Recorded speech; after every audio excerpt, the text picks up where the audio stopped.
Hello students. So या व्हिडिओमध्ये आपण बघणार आहोत की BMS स्ट्रेट वॅकन्सी 3 मध्ये कट ऑफ हा कितपर्यंत जाईल. ओके, सो आता ज्यांचेसुद्धा अजूनसुद्धा नंबर लागले नाही आहे BMSला, त्यांच्यासाठी हा व्हिडिओ खूप महत्त्वाचा असणार आहे. कारण यावरून आपल्याला समजणार आहे की तुमचा स्टे वॅकन्सी राऊंड 3 मध्ये BMSला नंबर लागेल किंवा नाही.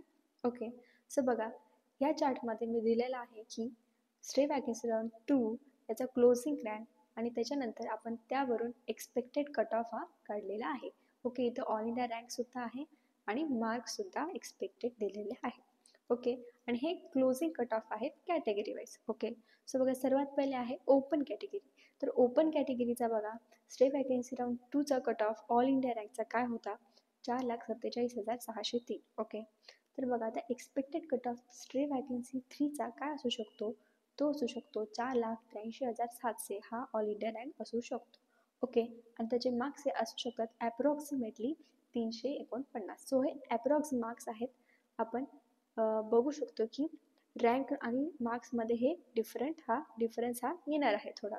ठीक आहे, सो हे एक्झॅक्ट मार्क्स मी सांगितलेले नाही, ॲप्रॉक्स आहे, ॲज कॅल्क्युलेट करून काढलेले आहेत ऑल इंडिया रँक आणि मार्क्सची. ओके, तर बघा, OBC कॅटेगरीचा स्टे वॅकन्सी राऊंड 2चा कट ऑफ होता 4,81,015.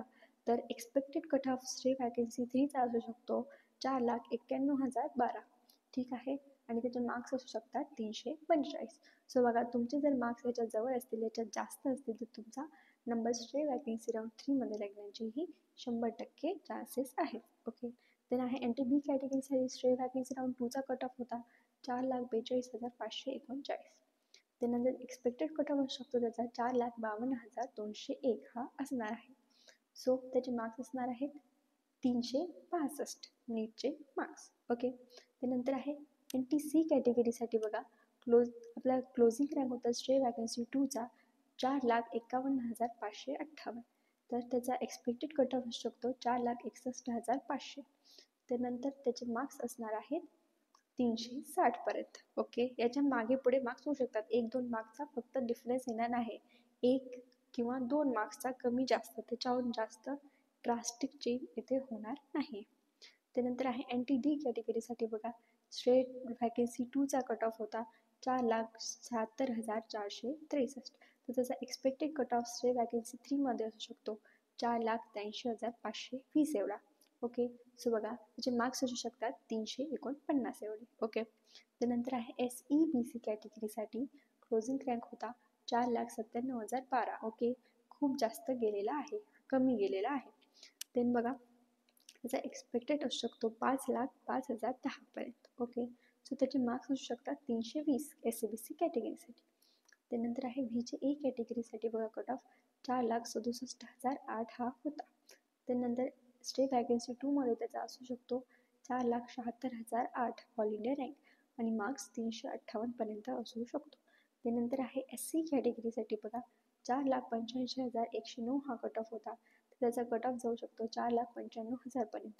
जे मार्क्स असू शकतात 345 नीटचे मार्क्स. ओके, त्यानंतर आहे ST कॅटेगरीसाठी बघा, कट ऑफ 6,86,693 होता.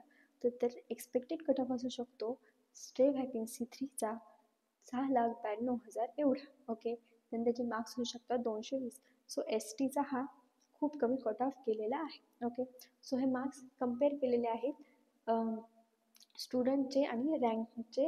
हे मार्क्स तिथे मी ॲप्रॉक्सिमेटली तिथे दिलेले आहे, हे एक्झॅक्ट मार्क्स नाही आहे त्या रँकवर. ओके, सो 1-2 मार्क्स हे मागे पुढे होऊ शकतात.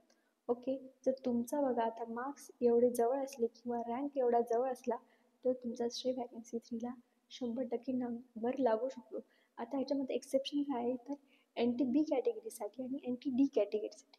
का तर आपण बघितलं आहे स्टे वॅकन्सीच्या सीट मॅट्रिक्समध्ये की N1 म्हणजे NTB कॅटेगरीसाठी आणि NTD कॅटेगरीसाठी सीट ह्या 0-0 आहेत आणि वुमनमध्येच फक्त प्रायव्हेटमध्ये 1-1 सीट ही उरलेली आहे. सो दॅट्स वाय फक्त 2 सीट आपल्याला इथे उरलेल्या आहे या 2 कॅटेगरीच्या. सो तिथे खूप जर जास्त स्टुडंट असले आणि तुमचा जरी रँक त्याच्या जवळ असला, तरी तुमचं तिथे नंबर लागू शकणार नाही जर तुम्ही ते कॉलेजेस टाकलेले नसतील. ओके, एवढं लक्षात घ्या. काही क्वेरीज असतील तर मला कमेंटमध्ये विचारा. ओके. माझे सिरीजचे लेक्चर टाकलेले आहेत, ते तुम्ही बघू शकता BMS. ओके, असेच तुम्हाला अपडेट येत राहतील. ठीक.